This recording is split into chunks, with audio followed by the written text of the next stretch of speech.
Epilogue. The road, remembered. The Kansas prairie settled into its familiar quiet, the wind brushing gently across the grass, as if nothing extraordinary had happened. Yet Dorothy felt the world differently now.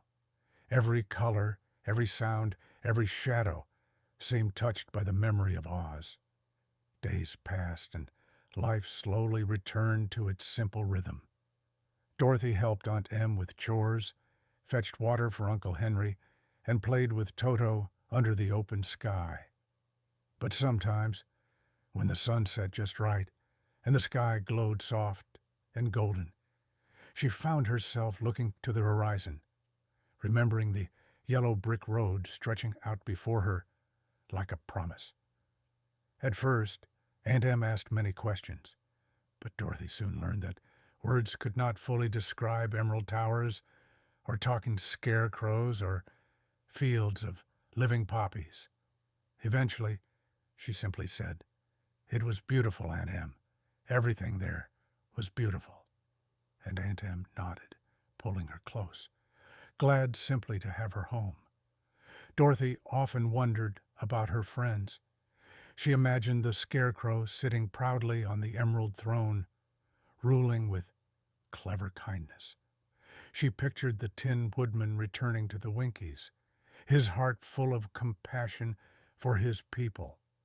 And she smiled at the thought of the lion roaming the forests of Oz, roaring with courage he had always possessed. Sometimes, when she lay awake at night, she could almost hear the soft rush of wind from the cyclone that had changed her life forever.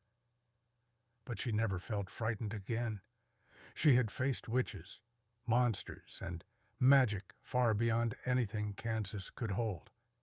And she had discovered something that would stay with her always. Courage doesn't come from power, wisdom doesn't come from straw, and love doesn't come from tin. They come from within.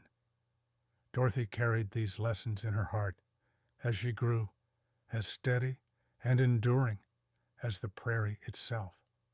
Oz remained a shining memory, a place she might never see again, but one she would treasure for the rest of her life.